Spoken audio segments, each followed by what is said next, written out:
It begins with silence. Not the kind that fades after an argument, but the kind that fills a room and rearranges the air itself. A silence that doesn't ask, doesn't chase, doesn't explain. It simply exists.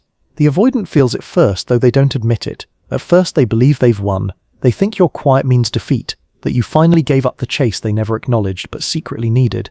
But this silence feels different. It isn't empty, it's grounded. It doesn't vibrate with anger or sadness. It carries something unsettling, something steady, because this time your silence doesn't orbit them, it stands on its own. You're no longer reaching across the distance. You're not trying to prove your worth, not trying to decode their mixed signals, not trying to remind them of what they walked away from. You've shifted from attachment to awareness, from reaction to observation, and they can feel it. It's in the way you stop replying with emotion. It's in the pause where your warmth used to live. It's in your calm, the calm that used to belong to them. The avoidant can't name it, but something inside them starts to tighten. Your energy no longer feeds their illusion of control. The balance has changed, quietly, invisibly, completely. This isn't punishment, it's detachment, clean, calm, and irreversible. You didn't slam the door, you simply stopped standing in the doorway. You didn't shout your worth, you started living it in silence, and that's what they can't handle. Because for the first time, their distance doesn't pull you closer, it pushes you away for good. They thought silence was their weapon, but now it's yours, sharper, quieter, and far more powerful. Because real power isn't loud, it's the calm that follows every storm, and the avoidant is finally standing in it, wondering when the silence stopped belonging to them and started belonging to you. They never meant to lose control. For avoidants, control is oxygen, the invisible structure that keeps their world predictable.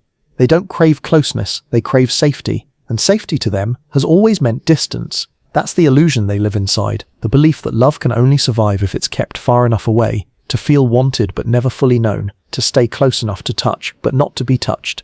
It's a delicate game, one they've played so long they mistake it for strength. Every time you reached out, every time you tried to understand, they felt powerful because you were reacting. Your emotion was their mirror, reflecting back the control they thought they had. But when you stepped back, when your silence stopped trembling and started settling, their illusion began to crack. Because an avoidant's calm only exists if you keep chasing it. Their peace is built on your pursuit. Their confidence depends on your care. They've mistaken your empathy for dependence, never realizing it was the very thing keeping their emotional walls standing. Now, without your energy feeding their system, they start to feel what they've spent years avoiding themselves. The emptiness behind their detachment, the loneliness disguised as control, the echo that used to be drowned out by your effort. They scroll through your silence like it's a message they can't decode.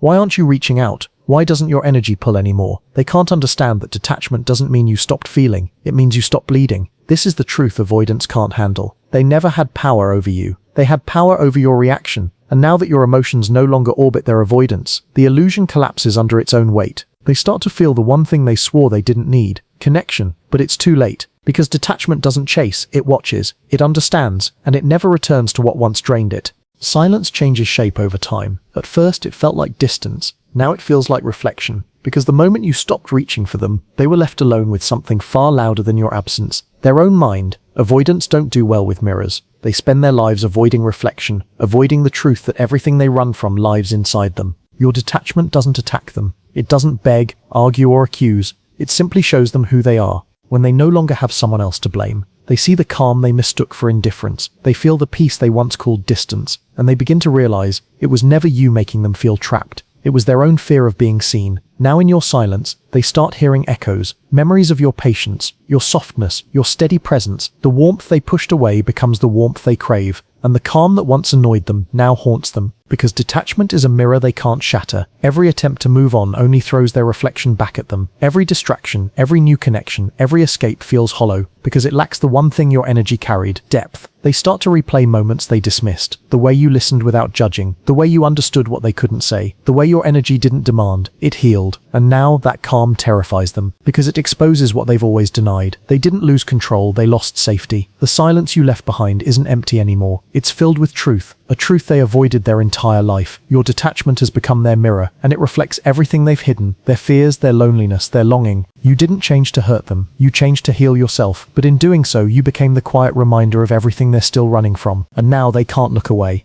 Something shifts inside them, quietly but deeply. What once felt like control now feels like emptiness. Your calm begins to disturb them. Your silence, once a victory, starts to echo like loss. They replay everything in their head. Your words, your patience, your softness, and for the first time they realize you were never asking too much. They were giving too little. Their walls, once solid, now feel like a cage. The distance that kept them safe now suffocates. They scroll, they wait, they wonder, why does your absence feel louder than their presence ever did? The truth hits slowly. They didn't push you away to feel free. They pushed you away to feel in control. But now that control is gone, and what's left is silence that no longer bends toward them. Your detachment has become the collapse of their illusion, because you stopped chasing, and they finally ran out of power. The calm that once comforted them now consumes them, and for the first time, they feel what you once felt, the weight of being unseen. The silence that once hurt has changed. It's no longer heavy, it's peaceful. Because this time, it's not about them, it's about you. You stopped chasing clarity from chaos. You stopped proving your worth to someone who couldn't see it.